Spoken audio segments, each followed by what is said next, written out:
pretty good at adding in division. Okay, are we ready to begin? Can we call this meeting to order? Let's commence. Thank you very much. All right, let me call this meeting to order. Welcome to the February meeting of 2023 of the Phillipstown Planning Board. Oh, sorry, this is the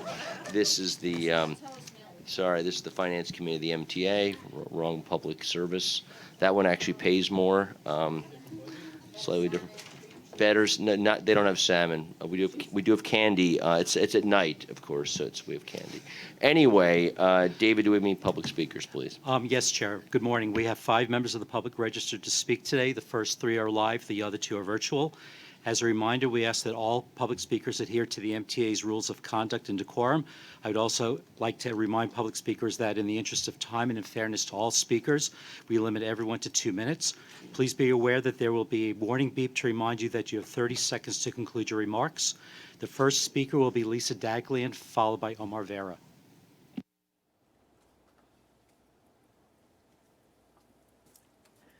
Hi, good afternoon. I'm Lisa Daglian, Executive Director of the Permanent Citizens Advisory Committee to the MTA PCAC. It's been a long day that, in the end, all come down to money and funding. So it's appropriate we close out with finance. Reliable, sustainable, and dedicated operating funding, combined with congestion pricing, is critical to keeping the trends and improvements we'd heard about all day today heading in the right direction. More than that, they're key to keeping the region moving, literally and economically. The proposals put forth by Governor Hochul are a great starting point, and we know that they'll undergo any number of iterations and negotiated changes before the budget gets to the finish line. It's encouraging that there is near universal agreement on the need to fund and support the MTA, and we're extremely hopeful that we'll see a positive outcome come April 1st. We were in Albany last week and the week before to talk about the importance of this system to the riders, to our elected leaders, to the riders that our elected leaders represent. And will continue to advocate, agitate, beg, plead, and urge everyone with a voice and a vote to do the right thing and to fund the MTA now and reliably and sustainably into the future. Our collective future depends on it. Thank you. Thank you. Our second speaker is Omar Vera, who will be followed by Jason Anthony. Greetings, welcome. I like how the Omni program's been going really fast. I finally, thanks for getting reduced fare riders the chance to finally get to use Omni. It's very, very useful. And combined with unlimited free rides after 12 taps, 12 pay taps, this is really the way to go.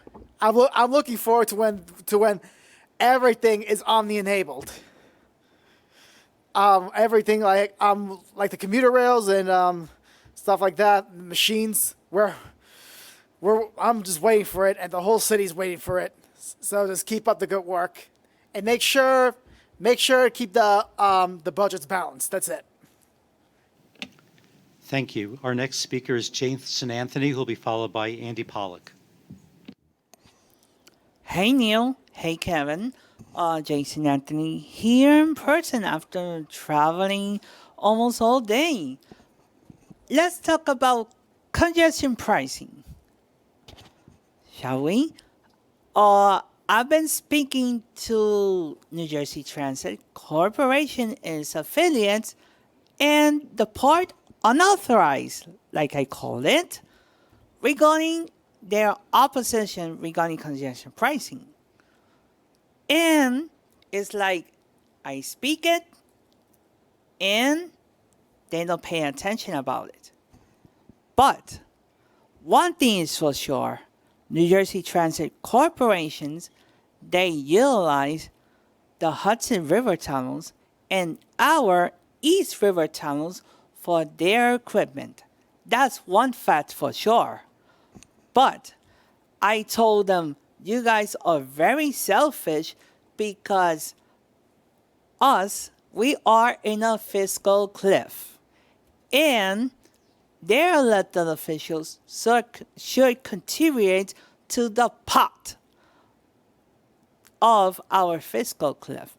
And I told them, instead of you guys being selfish, let's all contribute as a region to come out of the rabbit hole and and combine the three states to combat of common reality to let's say convert New York, New Jersey, and Connecticut as the region because we are the artery of the Northeast corridor of Amtrak. So I'll leave that in mind, and I'll see you guys on Thursday. Thank you very much. Our next speaker is Andy Pollack, who will be followed by Charlton D'Souza. Good afternoon, Neil, and good afternoon, everyone. Before I get to my point about the fares, just want to mention something that was acknowledged at CPAC, and I'm very happy to see that construction at the Woodhaven Boulevard station on the M&R line is underway. So that's progress right there. Okay, now let's get to my point about the fares. Well, I've been saying now for the past 4 years, even dating back to when Larry Schwartz was chairing this meeting, that we were going to have to eventually talk about fare hike increases in 2023. Well, that was a different world back in 2019. Nobody thought a global pandemic would cause economic hardship on everybody. Now we're facing with challenges. A rapidly growing economy 2 years ago that caused inflation to get out of hand has now caused the MTA to go into a fiscal crisis. And now we're at calendar year 2023, and I said we were going to have to get to this point. Well, here we are. We're getting close to that point where $3 fares are on the table yet again. And one of the speakers earlier in transit was mentioning, well, why should we raise the fares when there's 20-minute gaps in service?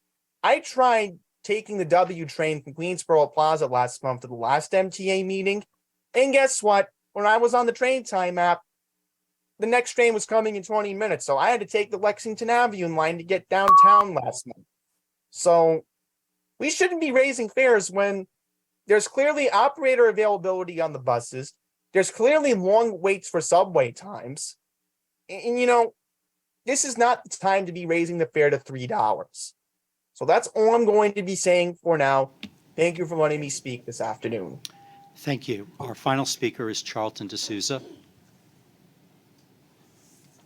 Good afternoon, everyone. Charlton D'Souza, president of Passengers United. So the Passengers United team was in Albany on Wednesday. We visited over 54 offices of legislatures, both in the Assembly and the Senate. And one of the things that is being proposed is the Fix the MTA bill, which, you know, we are supporting it. But here's where I have a problem. So with congestion pricing, we're only supporting congestion pricing on the bridges. We don't support congestion pricing, you know, on the avenues. But where is the accountability with the MTA? You guys want a fare increase now up to $3. And what I told the elected officials is, you know, some people are calling for free buses. The problem is when other organizations are not working in conjunction with the MTA and everyone's doing their own little thing, this is where things get mixed up. So one of the things we're proposing at Passengers United, in case congestion pricing doesn't get passed, is corporate sponsorship of subway stations and bus routes, where companies would pay money. Basically, companies would pay money for the exclusive rights and ownerships of subway stations. And basically, if you look at Philadelphia, they were able to raise $45 million. A Scepter got that from Wawa, a coffee chain. Why aren't we doing this here? And if Scepter could do that in the middle of a forest, look at Times Square. Times Square could be worth $20, $30 million. There's your money right there. So you guys at this board are not doing thinking. I spoke to many legislatures, both on the Republican and Democratic side, who support this. We're trying to get the bill proposed that would allow the MTA to do the corporate sponsorships in case congestion pricing doesn't work out. And why it's not working out? Because the MTA did not reach out to New Jersey. Nothing was offered to New Jersey Transit or PATH. So think about it, guys. All right. Thank you very much. Mr. Chair, that concludes the public speaking section of the meeting. Thank you, David.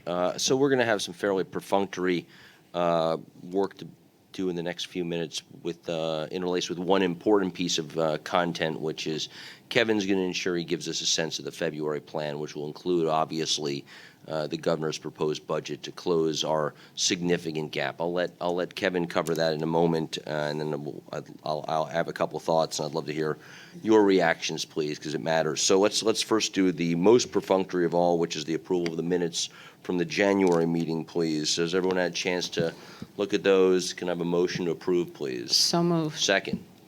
Any edits, deletions, corrections?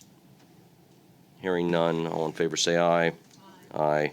Opposed, abstentions, motion passes. We also have, I don't remember not passing them, but it says we didn't pass the December ones. So, okay, David, I don't know what slipshot operation I'm running here, but can I have a motion then to thank you, Blanca? Second. Second. Thank you, Hayda. Any additions, corrections, deletions?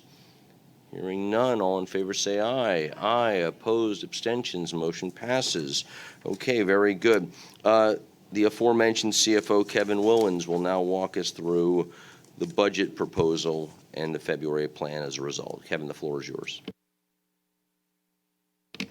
Thank you, Neil, and good afternoon. I'll now give the February financial update. And remember, when we presented the November plan, we said we'd be back in February to give it as to the status of securing the needed funding. Well, wow, what a difference a couple of months have made. So let's walk through it. So just technically, the February plan is primarily just a technical update to the November plan that was approved by the board in December. So we're not asking you to take any action with respect to the February plan. Projected ridership, revenue, and expenses are unchanged. A board vote regarding the 2023 proposed fare and toll increase is not yet being requested. However, as Neil mentioned, this presentation, I will be going through the governor's executive budget proposal and its impact on our financial plan. But first, I'd like to walk through the events of last year as context and how it relates to the financial plan. So if you remember last February, about a year ago, we had projected that federal aid would run out by 2026, and we had $2 billion plus deficits after that aid ran out. But there was a recognition that Omicron and Delta earlier in the summer before had changed the course of the COVID pandemic. And we knew it was now time to do a new ridership forecast. So we did that work in the spring and came back to the board in July showing a much slower ridership recovery, which meant larger deficits, and the federal aid would run out a year earlier. So higher fiscal cliff coming earlier. But our recommendation was to start thinking about, let's act early. Let's not kick the can till 2025. And we started to lay out a plan for the board of what we could do on our side to bring down and shrink the deficits. We came back in November and we proposed what we called a responsible fiscal path for the 2023 budget and the financial plan. We showed that the consequences of inaction would be $3 billion deficits just around the corner. But our fiscal path came with the assumption that our governmental partners would need to provide additional funds, starting with $600 million in 2023 and $1.2 billion per year of recurring need starting in 2024. December, the board approved the budget, sending a strong signal to our stakeholders. Then, on February 1st, the governor led with her executive budget proposal. In a minute, I'll walk through the details, but I must say that I'm thrilled with it. It funds the financial needs of the MTA, add funds for greater safety and security, and is recurring. If enacted, it will provide MTA financial stability through 2026 and beyond. Just think about that. Financial stability for the MTA post-pandemic. I personally want to thank the governor for her leadership. But as good news as the governor's proposal is, we must continue to work on our contingency plans, which you know are service cuts, layoffs, and additional fare increases if her proposal is not enacted into law. We'll have to come back to the board in April to begin deficit cutting if the plan does not move forward at the levels proposed. So let's just walk through. Everybody's seen this chart a few times, but just wanted to remind everybody that the first step in this process was for MTA to shrink the deficit as much as possible through cost efficiencies, debt reduction, and spreading out our financial resources. This led, and as this pie chart illustrates, to reducing the gap on a full year basis from 2.8 billion, leaving 1.2 billion to be filled. And again, as a reminder for 2023, half that amount, 600 million.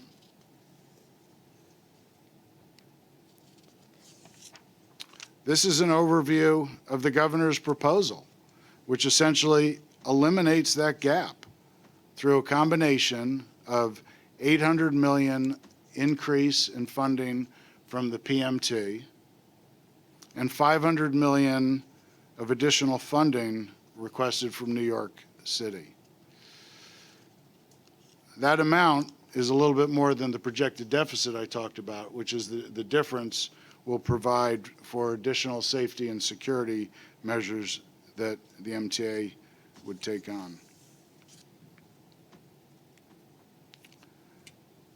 Given I'm CFO, it is never a good presentation without a spreadsheet, so I thought I'd walk through just a little details here. So just walking through the numbers quickly, this is our financial plan through 2026. The top line being the deficits that we projected after all the MTA actions of roughly, if you see, $1.2 billion in 2024, and then additional public safety spending that's been proposed of about $150 million a year. The red shaded area now is the new need, roughly $650 million in the first year and $1.35 billion starting in 24. The next three blocks of numbers are the funding components that meet that need.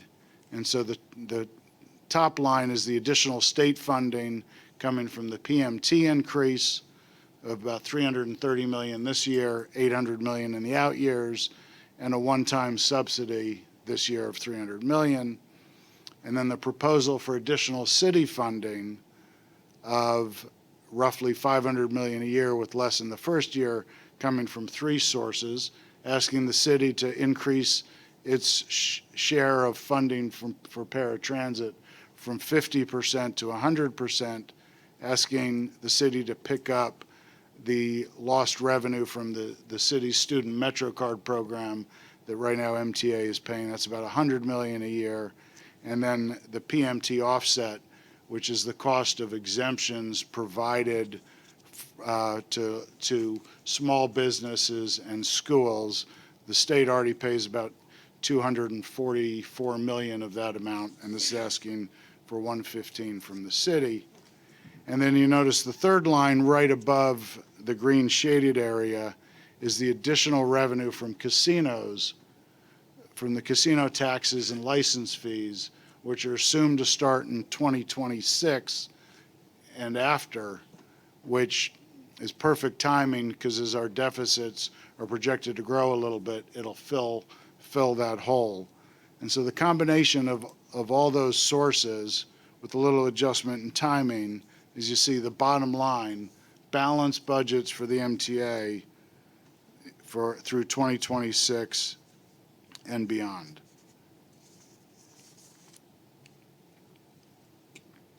So I know there's been a lot of discussion about the components of the proposed new revenue sources the governor laid out.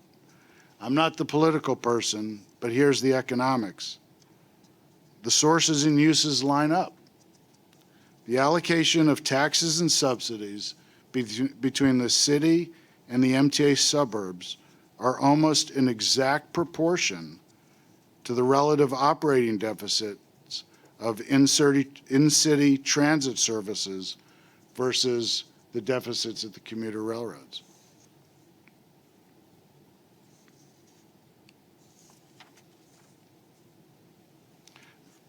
Make no mistake about it, the governor's proposal is great news for the MTA. It fully addresses our needs on a balanced and sustainable basis. That said, our financial future still remains uncertain until it's adopted in state budget. We are hopeful, as several board members pointed out previously, but we do stand ready with Plan B, undesirable service cuts and layoffs, if needed, to protect MTA's financial future. With that, I will take questions. Let's first start with any points of clarification or edification, and then we can move on to points of opinion. So, Hada? Okay, can you go to the pie chart? The other actions that are needed to be taken by the MTA, the 178, what is that, Kevin? So this is reflective of 2024, and that was already put in place. That was eliminating the deficit financing. So by by paying off the deficit notes rather than bonding them out is worth 178 million in 28 and 190 million a year in the years thereafter. So that's in place. Okay.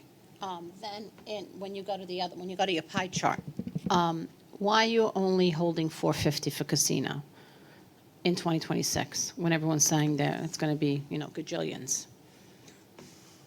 So the assumption, and again, we noted the casino revenues, the amount and the timing are uncertain. So the direction we got was to assume roughly $1.5 billion in license fees that would come in starting in 26, 27, and 28, and then the casino tax revenue. So my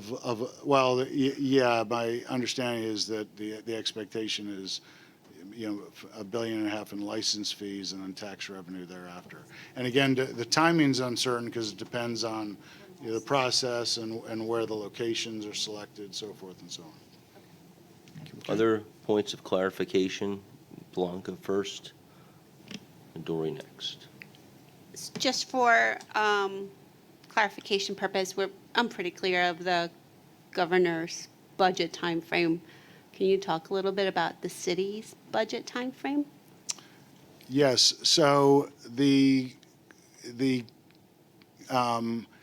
governor's proposal, if enacted into law, would put requirements on the city to fund these costs by a matter, per state law. So there wouldn't be, the city obviously would need to work its budget to achieve balance given the additional funding needs, but we wouldn't need to then wait for a city budget to see if the revenues flowed to MTA. They would by state law. Good to know. Thank you.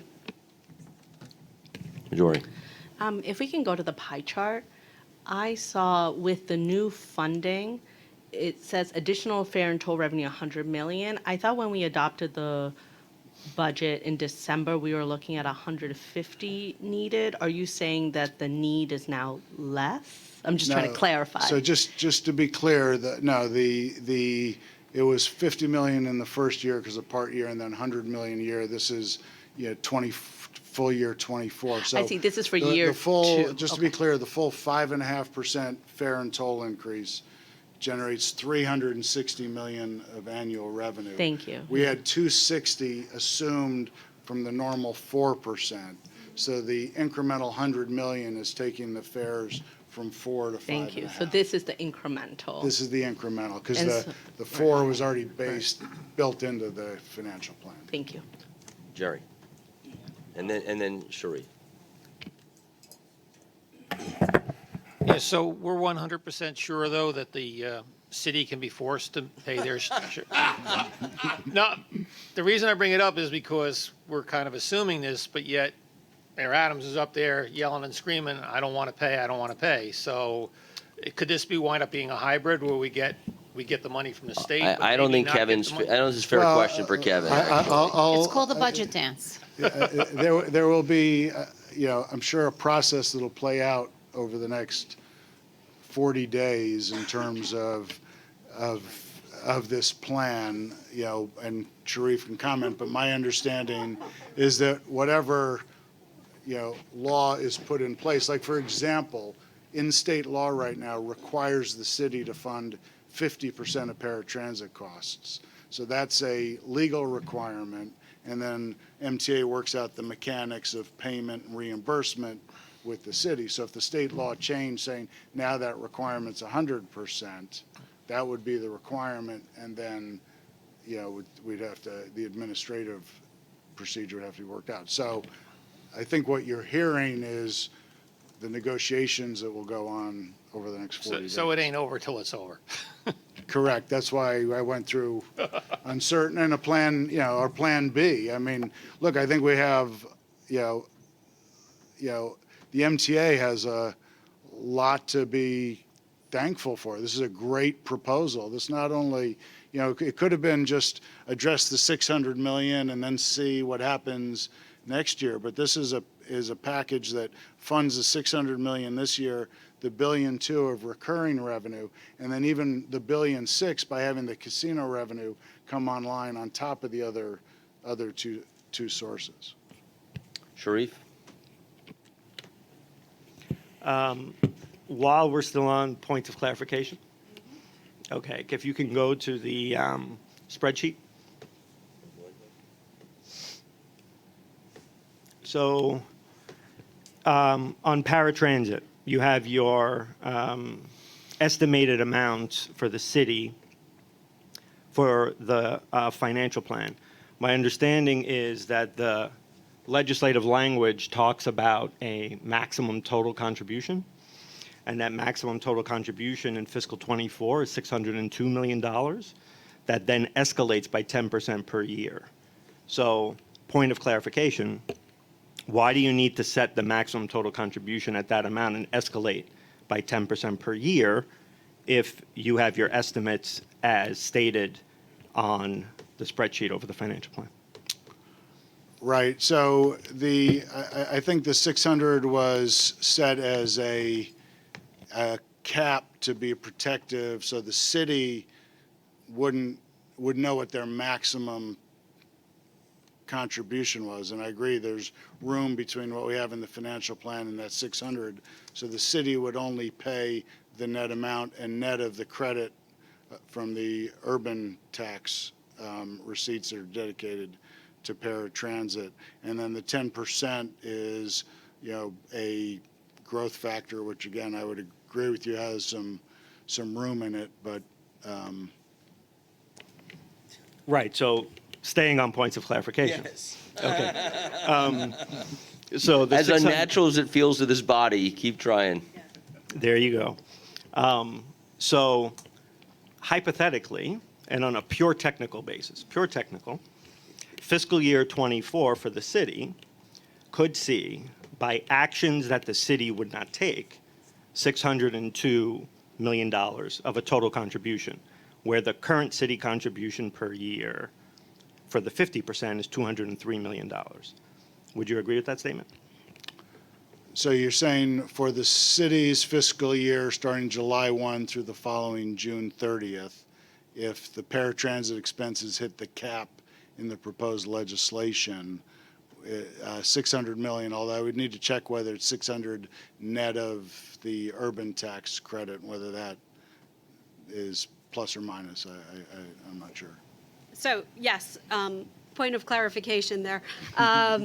So the 602 includes net of urban taxes and fares, but the number you're quoting, board member, is the 2022 expense projection. We know paratransit services grow every year. We've estimated in the budget a forecast of 5% increases due to ridership and contract costs. But for protection of the MTA, we've built in that 10% for increased costs because we've built in those caps in the language. Now, if this was without the caps and the proposal was just on a purely 100 expense-based cost, we could remove the caps, but that wouldn't give any certainty or estimates to the budget for the city. And that's why we've included those. So thank you for that. So as you go forward with the 10% increases, so just trying to understand why 10% if you're forecasting 5% growth? Why do you need a cap that grows by 10%?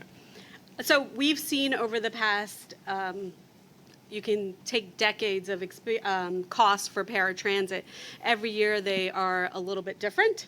5% is our estimate. It could be higher than 5%. It could be lower than 5%. And as you know, currently, the city reimburses the MTA based on actuals on a monthly basis.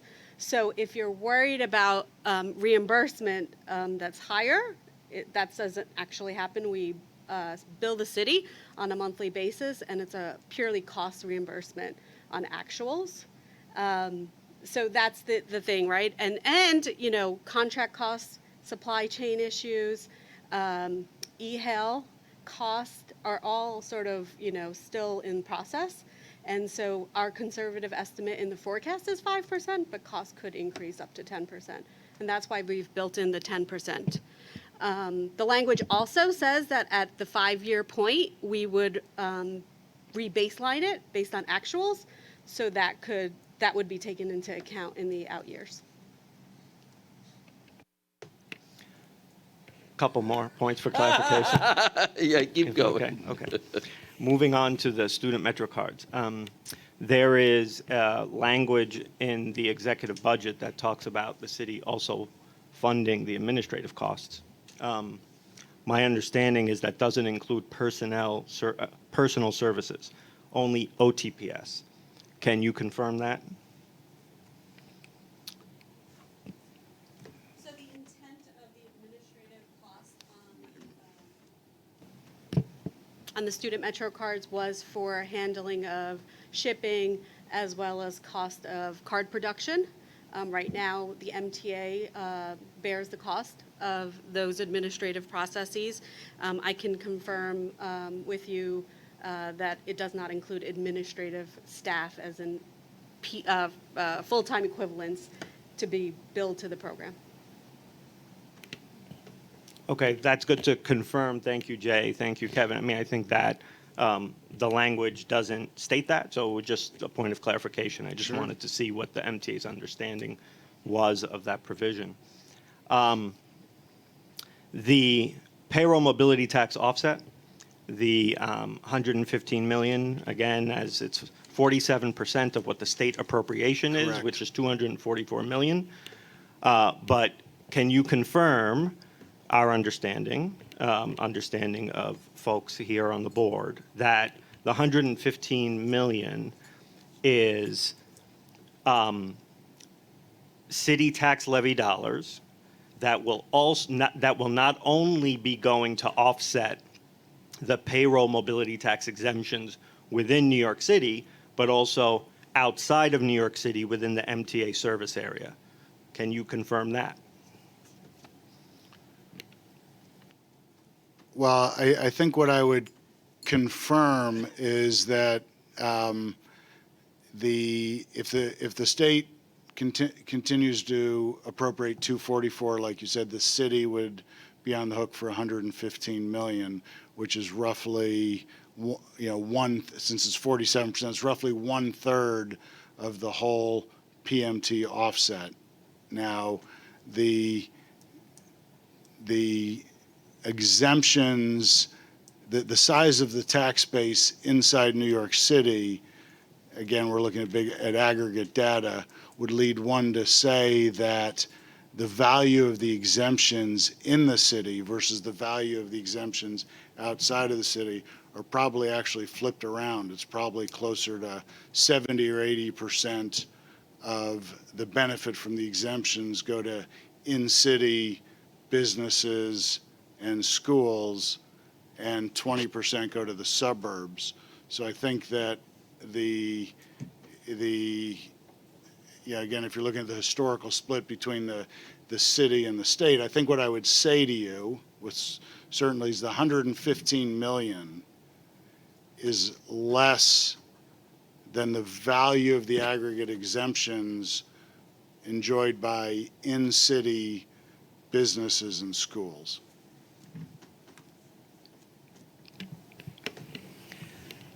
Then final point for clarification on the payroll mobility tax, again, in terms of the increase to 0.5%, that also applies to public employers as well. Correct. And so on top of the 70-plus million, I believe, annually that the city contributes, that's probably looking at another 40 to 50 million.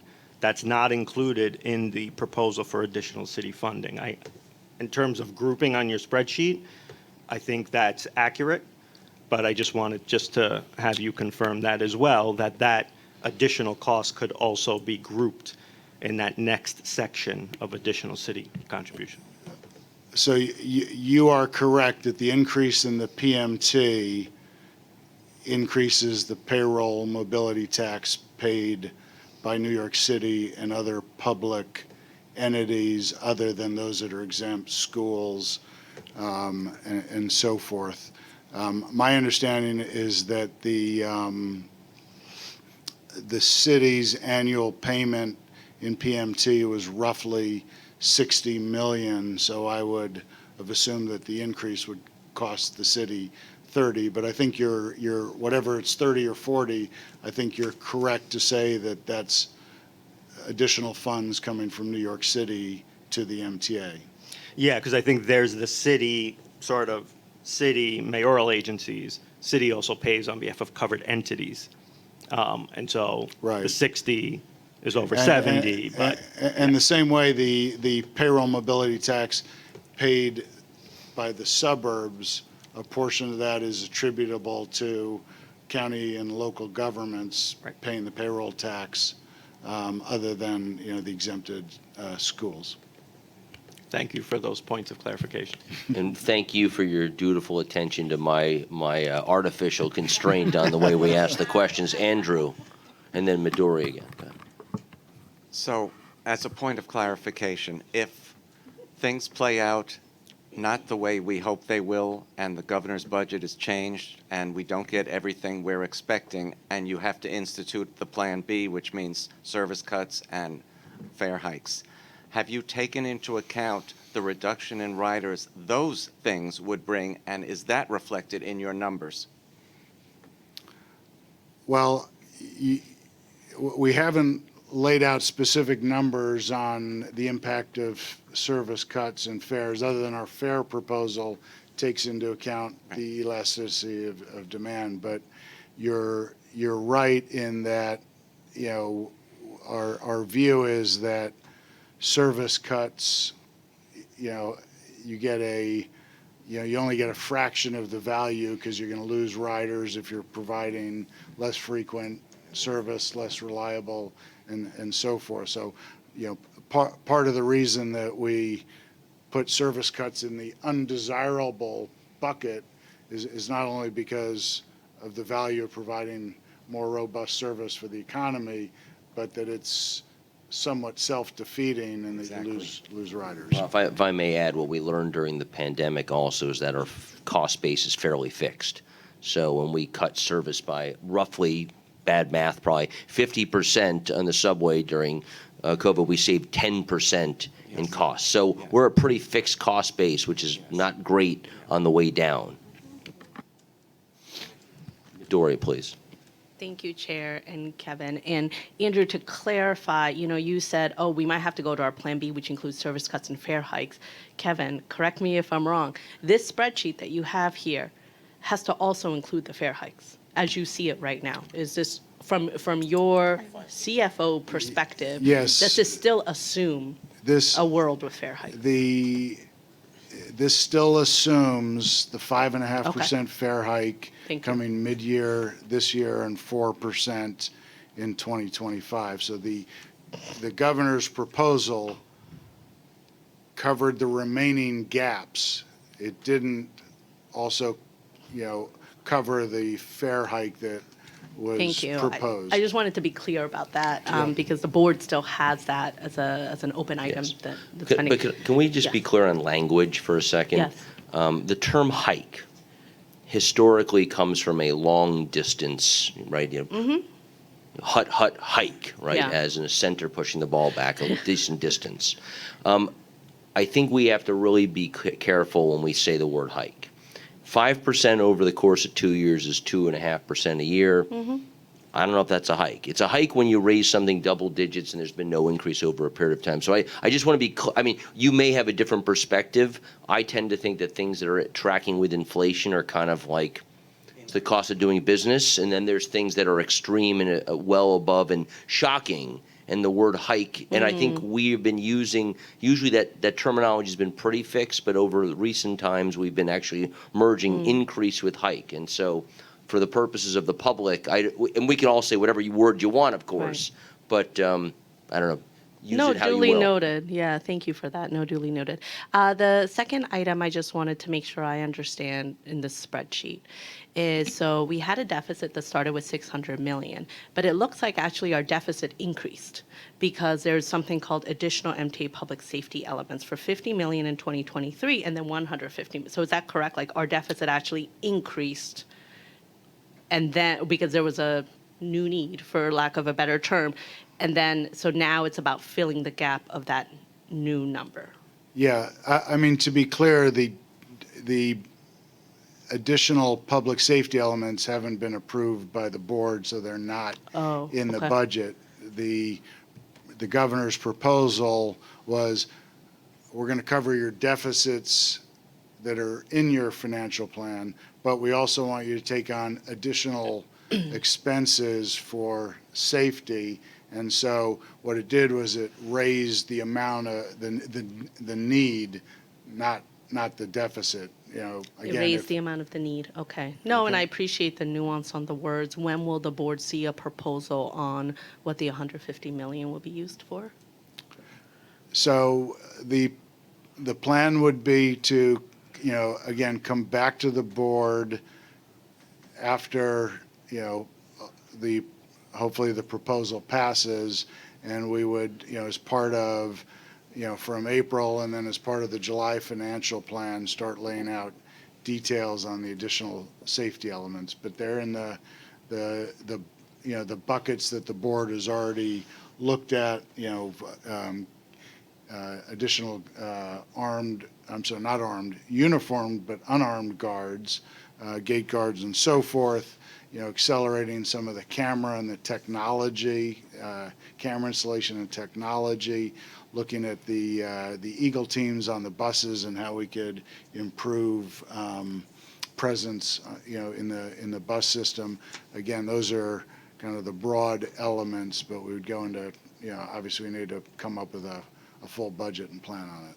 Great. And one last item on paratransit. So in the proposal for additional city funding, I see 100% of funding for paratransit. So this changes the MOU. There was a 20% investment the city was making. Then it was, I think, 30%. Then it was 50%. Now it's 100%. So this means that MTA will no longer provide any funding related to paratransit if this plan were to pass? That's correct. As proposed, the city would be responsible for reimbursing MTA, and we come up with a billing approach like we have now. You would take all your paratransit costs, subtract out the fares for paratransit, subtract out, there's a small portion of urban taxes that are dedicated to paratransit. That leaves you with a net deficit that, if it's 100%, would be the responsibility of the city. But the MT runs the service for paratransit. Correct. And we, Midori, if I can add, we want to make it very similar to other counties, right? At Westchester, Suffolk, and Nassau counties, the counties run paratransit services and bear on the cost. The MTA has taken over, as you suggested, 20%, 33%, and then 50% of the cost for paratransit services. So Blanca, did you have are you done? More? I give my time to Sharif. All right, hold on, we're not in the legislature here. We're all on the same side. We're all on the same side of the table. Blanca, did you have a point of I'm kidding, clarification? Chair. Did you have a point of clarification, Blanca? I think so, and if it's not a clarification, I can just wait until whenever the You're appropriate the time best is. determinant of that before you I'm say hoping it. for this. Yes. My question is actually if we can go to the pie chart, and I'm sorry, I'm kind of changing the topic right now, but This pie? yes. So, and this was also my comment when we first talked about the budget, I think in November. With respect to the operating efficiencies for $400 million, I know we heard presentations from Rail, from C&D. Is there a concrete list of what these efficiencies are? Are we working on that? Is there an update to what we've heard in November? Right. So there is a concrete list. Remember, for this year, it was 100 million of the 400. And so the 100 million we've fully identified and, or will be reflected in the July financial plan. Each agency has a long working list of things that they're looking at for the additional 300 million that have to come online next January. And so, it's not ready for publication because a lot of things have been identified, not everything's been priced out, working through all the details, but the agency presidents gave a proposal, and I think July we're going to be able to provide more detail on the 400, but the 100 is, pretty much done. Understood. Do Thank you you want for the update. clarification on the 100 as well? Or do you want to wait till the July for the 400? I mean, I can review my notes and stuff. That's fine on the 100, and thank you for reminding me that. It's just the 400 million, which I thought Understood. it was, it's a lot of money. number. So I just wondering what that's. No, very fair. Thank So you. July, No. so we can expect in July to have a decent sense of that cost, or is that you're smirking a little bit, so am I holding you too tight of a? No, because we're trying to keep a pretty good schedule on it. So I Okay. think what we're proposing is, of the 400, trying to have 200 million that'll already be built into the agency budgets in actual, expense, responsibility centers and so forth, and 200 that will be identified that will need to be worked on from July into November. So we've laid out a plan for the agencies that, we need to have touch points, and truthfully, we have calls with the agencies and meetings at least every 2 weeks, sometimes every week, going through each item. So I agree, it's a heavy lift. We're pushing to get as much of it done by July, but it will, take the balance of the year to keep. And I think this is necessary because I think the public needs to know that while, yes, we're grateful that the governor is submitting, in her proposal, she included a lot of money for the MTA, and the city will hopefully also come through. The public also needs to know what the MTA is doing as an organization to address the budget deficit. So it would be great to have updates. Agree 100%. Thank you. Thank you, Blanca. Okay. Any other points of clarification? One more. Okay, sure, please. Only because Jay invited me to. To Jay's point before, and I just wanted to get it out there, because if the conversation is about paratransit and what other localities, et cetera, actually do with paratransit, I think it's important to note that my understanding, and again, I could be corrected, but my understanding is the funding of paratransit in those counties is heavily funded by state transportation operating assistance.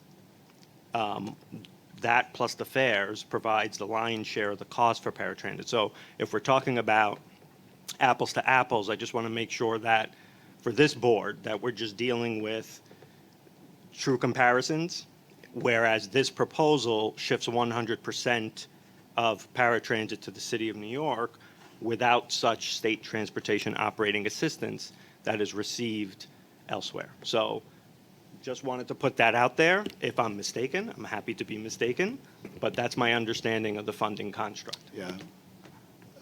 Fair enough. I think what we've said, because we don't have,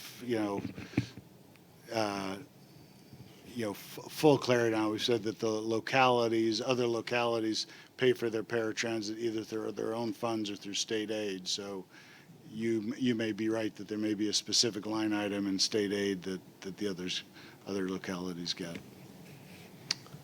Okay, incredibly patient, very mature, very thoughtful. I'm going to take the chair's prerogative and just make 4 remarks about this proposal, and then we'll let others comment. First, a phrase I almost tired of saying, but I think it comes to bear, which is someone has to pay. Someone's got to pay. The MTA must be solvent. We've got to meet our operating budget. We can't curb service for the very reasons we talked about, whether it's because then that defeats the purpose to reduce ridership or whether it actually is a fixed cost base and it doesn't really help us in the first place. But we can't go backwards. We have to have sufficient cash flow to pay back our creditors because, we're almost at 20% of our operating budget goes to pay the debt service. We've got to balance this budget, and this is a thoughtful way of doing it. The second I'd like to say is that the governor came through. Saying tough things while doing the right thing, that's leadership. You can say really positive things and you can do nothing, and that's called fantasy. And this governor has truly come through, and it's not grand talk. It's practical, it's real, and it's a burden sharing. It's not one organization, it's not one constituency, it's all of them. When the suburbs and the city are both unhappy, that means something was done right. And I think as Kevin outlined, it's a very thoughtful approach for one system. Tom Prendergast used to sit here, who's the chair, when I first joined this board, and talk about it's one system. It is one system, and we've all got to pay in. And the one part that I'm quite happy about this budget does not overly burden the riders, which is in part why I jumped on the word hike. I don't think this is a hike. I think this is actually a very fair approach. I'm grateful for that path that it's not burdening the riders. Is PMT, city payments, and casino money the right approach? Look, it seems like a reasonable approach. As the Putnam County rep, I like my fellow suburban reps. No one is happy for the increase in the PMT. Much like when they first created the PMT, no one was happy with it. But the burden on local businesses is probably slightly more tolerant than the burden further on the riders. And the last I'd say is that what comes next, and Kevin started to allude to this when he said the word stakeholders. We are desperately looking for our elected officials in the legislature to ensure this budget chasm is closed and that the MTA works. We've had them speak in front of us. Many of you know them intimately, members of the legislature. We need their help to close this gap. We are very appreciative that we have a great plan, and that should be this committee's #1 priority, is to close this gap however it's done. So thank you, Kevin. Thank you, Jay. Thank you to the governor and her staff for making this happen. So with that, let those around me comment. Who would like to go first? Hada, please. So Neil very eloquently said, 3 months ago, we were here, and it was a very different budget. I thought Kevin was going to be in tears for the last 3 months, but I too applaud the governor for putting together a plan that invests in the MTA. And just like you said, Neil, when everyone is not happy, it's a good budget, a good plan, and the hope is that the legislature takes this plan and I hope improves on this, right? It is going to include a little bit of a fare increase, not a hike, but it's the cost of doing business, right? But I think there's a lot of, I don't want to say bold ideas, but good ideas that the governor put forth, and we should applaud her for doing this. And I think it's our responsibility now as board members to, like what Neil said, to reach out to our state legislators and say to them, listen, you guys, while you do what I refer to as the budget dance, everyone has to come to the table and everyone has to figure this out, right? We're not the MTA for the city. We're not the Long Island Railroad. We're not the Metro North. We are just one system, right? I said before, I took 3 different I went on the bridges, I went on the railroad, I went on the subway to get here, right? Most of us did the same thing. And it's up to us now to, I think, carry the governor's message up to Albany and say, listen, it's time to do what we need to do. We did not want to get into this mess. You know, things happen, whether it was COVID and everything else that happened in the last 3 years. Unfortunately, we were put in this position, but thank God we had someone who had the vision to help us get out of it. Yeah. Please. Yeah, I mean, Neil, you just summarized it so eloquently, and Haida contributed. I have to echo again. I can't overstate how important the governor stood up for MTA, and I think we should all support with legislators this, because this is going to save us, and it's very important to go ahead. Thank you, Jamie. Next. Oh. Okay, Haida, back to you. No, I'm sorry. Just so, maybe a point of clarification. So we are almost in a holding pattern until we have, till the budget is adopted, I'm assuming. Right, Kevin? I mean, till April 1st.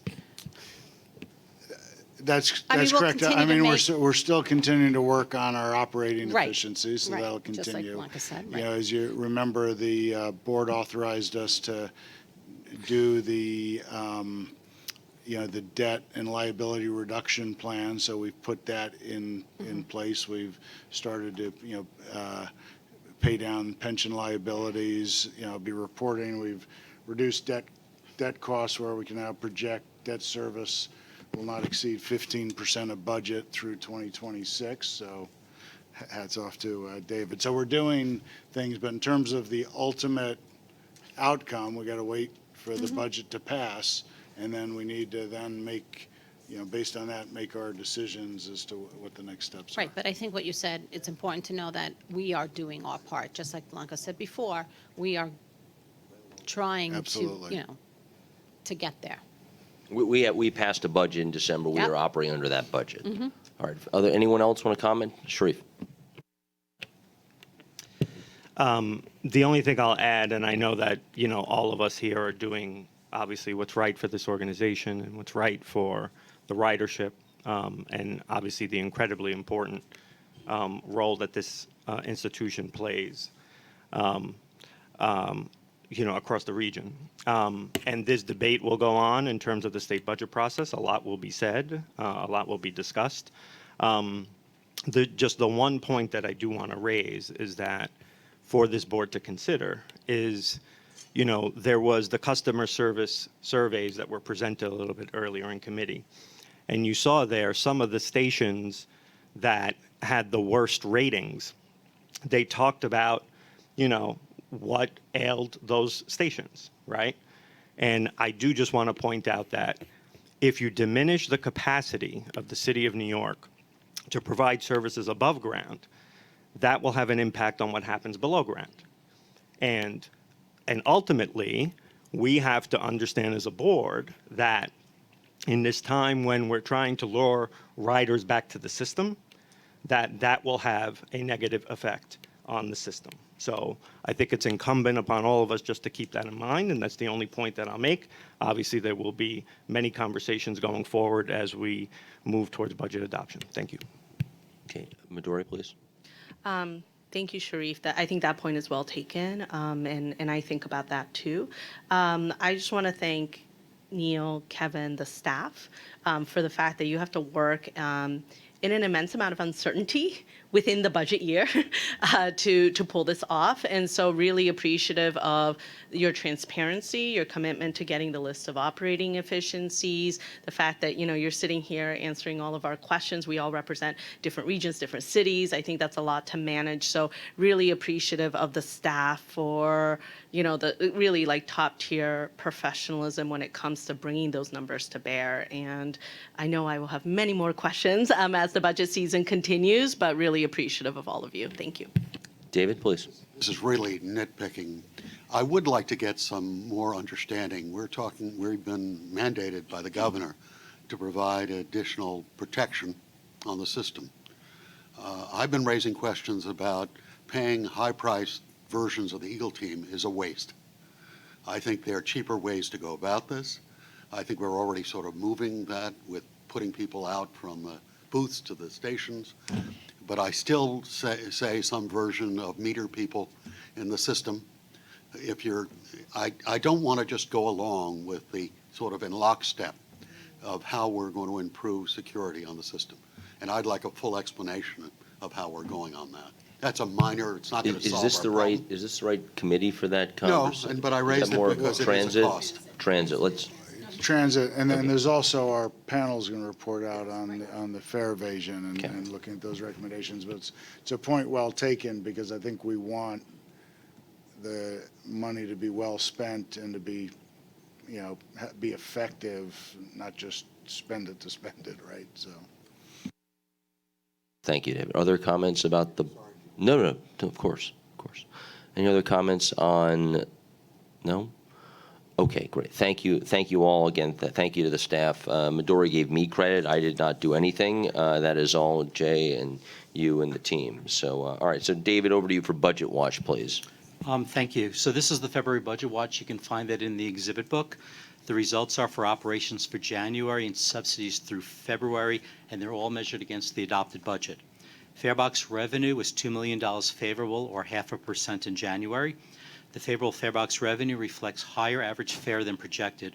Ridership tracked close to forecast, less than 0.1% below the projection.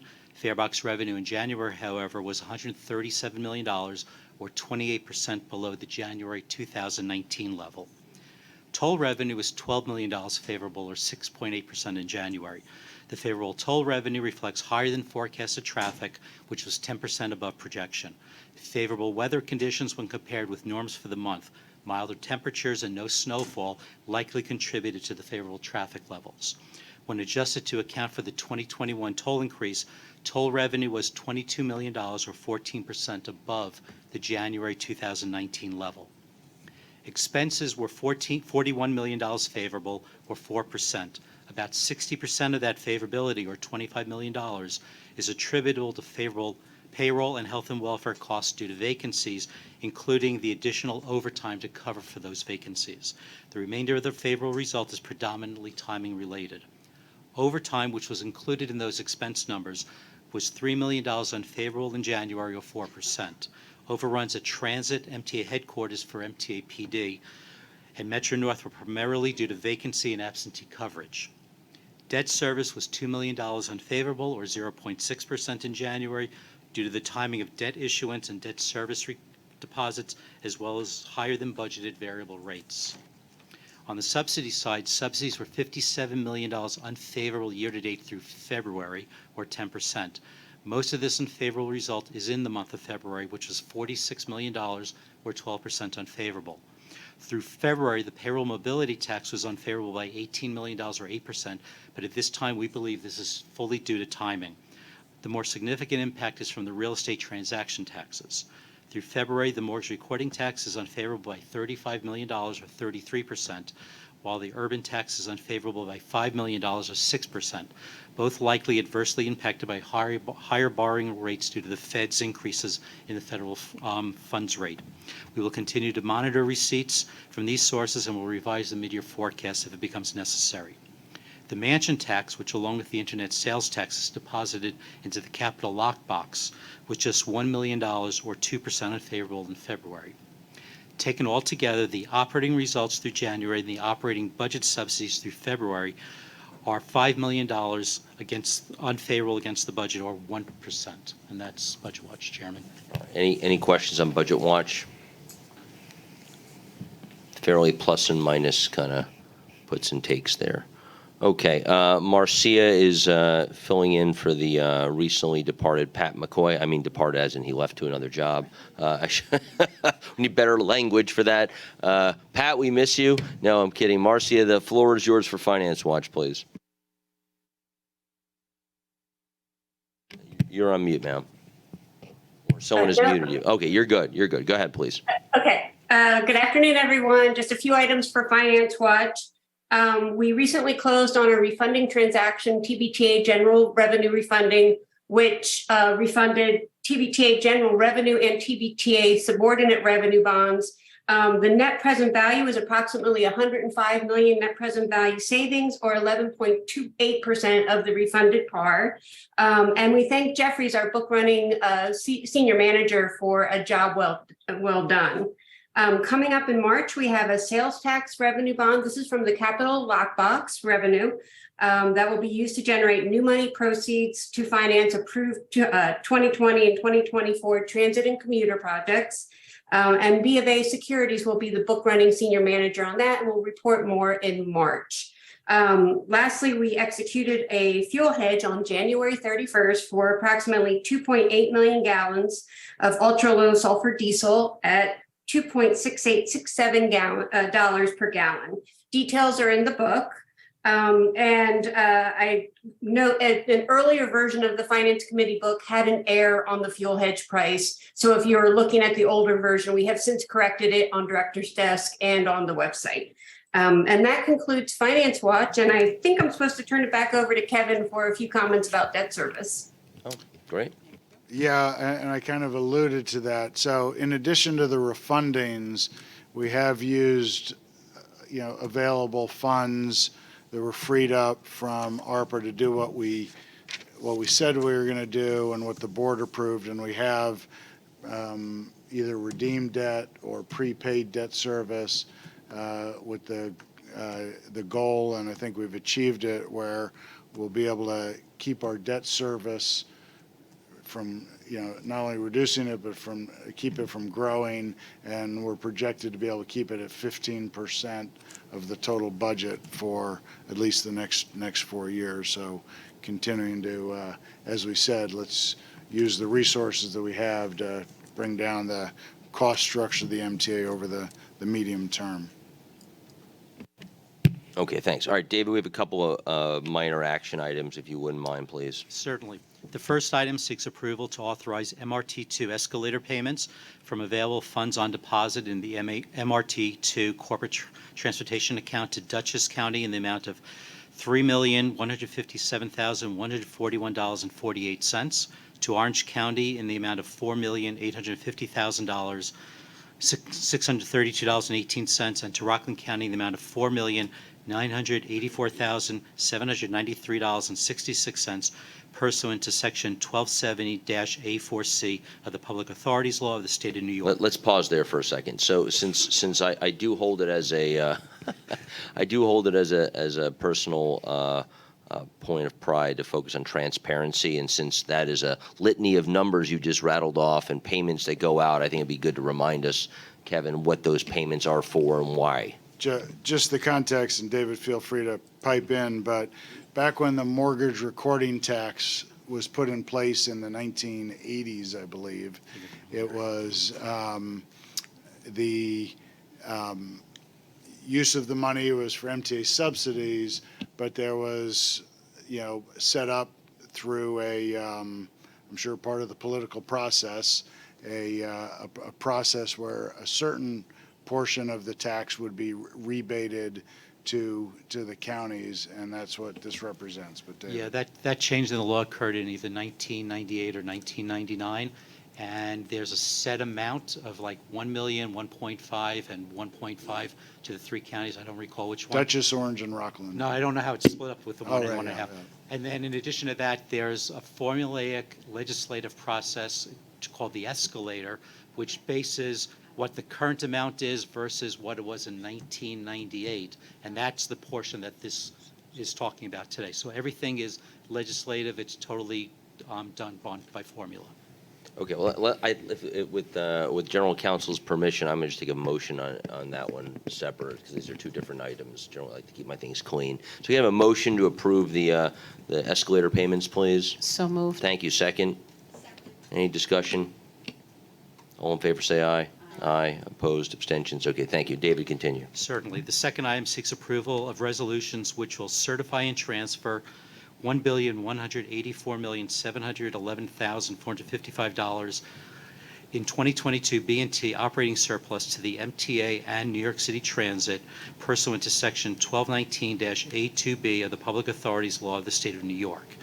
Additionally, it will transfer $3,717,603 representing 2022 investment income to the MTA pursuant to Section 569-C of the Public Authorities Law of the State of New York, and advance the 2023 TBTA surplus as per attached resolution. Yes, I just want to, point of clarification, because it came up earlier, TBTA surplus, which makes it seem like an unexpected amount.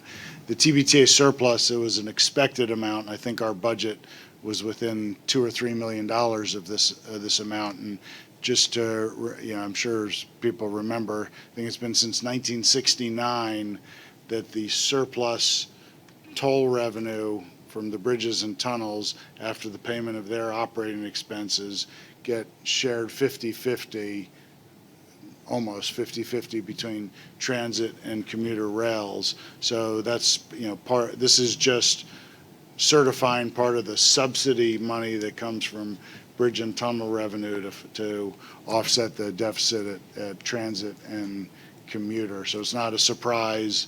It's, I think, within a couple $1 million, and our budget, our financial forecasts and budgets reflect this surplus and expected surplus in future years. Okay. Can I have a motion to approve? Thank you. Second. Second. Okay. Any discussion? All in favor say aye. Aye. Opposed? Abstentions? Motion passes. Okay. Kavesh, let's talk procurement. Good afternoon, Commissioners. There's one item for Finance Committee approval this month, excuse me, in the amount of $4,188,666. This action is found in the February 23 Finance Book on pages A to E. This action is a 3-year extension of a services agreement for the continued hosting, maintenance, and support of the Open Trip Planner system with Cambridge Systematics. This trip scheduling application is used by nearly 1.1 million customers, including the paratransit population, on a daily basis. For this period, Cambridge will provide services including continued hosting, maintenance, and support, and upgrade to the Open Trip Planner 2.0, expansion to the Mobility Data Hub, improved monitoring and validation of incoming data, and continued integration of other MTA applications that support this customer service. The total estimated amount for this extension is, as mentioned, $4,188,666. I submit this item for your approval. Thank you, Kavesh. Any questions?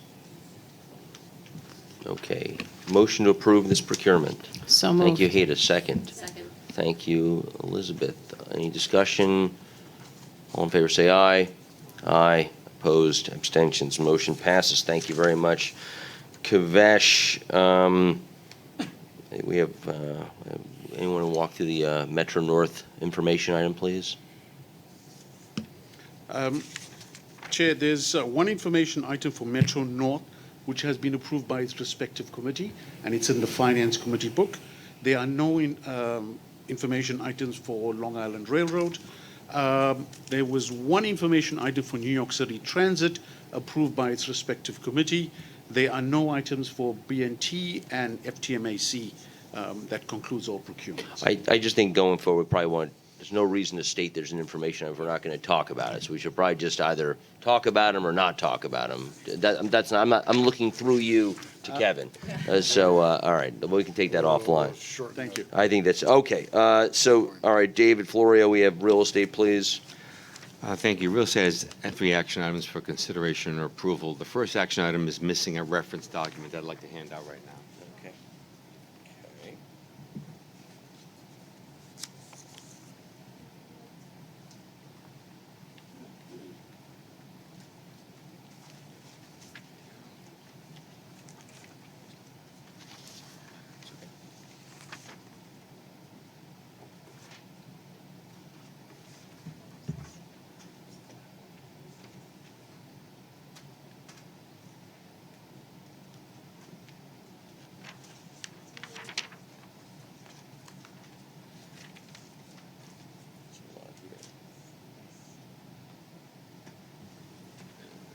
The first item is an MTA-wide as MTA-wide is an amendment to the temporary policy for uniform process for renegotiating existing leases and licenses that was adopted during COVID to abate the rents of our retail tenants. The second item is for Metro North. It is the conveyance of property interests in the Fordham area of the Bronx to Webster Development LLC for the development of a 500-unit affordable housing project. And the last is for MTA New York City Transit. It's the acquisition of 2 properties in support of the Jamaica Bus Depot reconstruction. Bob Paley, head of MTA's Transit-Oriented Development, is here to answer any questions regarding the disposition of property in the Bronx. We also have 5 information items. And I note in the last information item, there is a error. It should read that the Beaver Dam Water Sports Club requested a lease amendment, an extension. That was the only piece of error in that document. Let's go ahead, please. So what is this? I'm sorry, I don't mean to be disrespectful, but you just gave us this. So can you just walk us through this? Sure. Okay. The action item the first action item in the agenda that you did receive is an amendment to the policy I just presented before you. That policy was adopted in October of 2020, and it effectively abated the rents of all of our retail tenants in our station environments. So basically, from April 1, 2020 through July 31, all rents for retail tenants at our stations, all 3 railroads, were abated 100%. Okay. From August 1st to the end of 2020, rents were the greater of 10% of base rent or 10% of gross receipts, whichever was greater. Okay. From January 1, 2021 through now, through April 30th, it has been 20% of base rent or 10% of gross receipts, whichever is greater. What we have found, as I detailed in the staff summary that you did receive, is that is basically ridership has had an impact, particularly on transit tenants, where transit tenants require 100% on swipes, right? All the transit tenants are within the pay zone, right? So consequently, we don't see if it were to sunset April 30th, the earlier of April 30th was 75%. We're not at 75%. We jumped from 20% of base rent to 100% of base rent. Many tenants would go into arrears, default, termination. The market, much as generous as this policy was, the market really has not improved to the point where we could do it. So we conferred with the chairman, and the thought was to extend the date from April 30 through the end of the year. We will then track progress of the retail markets, report back out to the board probably by early fall to see where we are. So from now until the end, so this was supposed to take place, we were supposed to have a change in April, but now we're saying we're going to keep its 20% of base rent till the end of this year. That's right. Okay. And did we account for this? This was all accounted for when we put together the budget? I'd have to get back to you on what's exactly included in the budget or Okay. not. Is there a sentiment that I we'd don't like to believe wait it on would this be a action material item? amount. I mean, I'm assuming when we put together the December plan, we were at a certain point, right? Were we at 10% in December or 20% of base rent? 20% base We rent. were 20% of base Yeah, rent. from August 1st, 2020, I'm sorry, from January 1st to 2021 to date, we've been at the greater of Okay, 20% so of base rent, yeah. So the budget that we adopted in December includes that in April, we were going to go above 20% base rent, It right? contemplated that. And so can you just, can you tell the committee what the total dollar amount is between, what's the 20% of base rent generating now versus 100? Right. Pre-COVID, all of the retail rents were roughly $80 million. 80. $80 million pre-COVID. Okay. Okay, Then, just retail, not all, not commuter parking, not utility agreements and the like.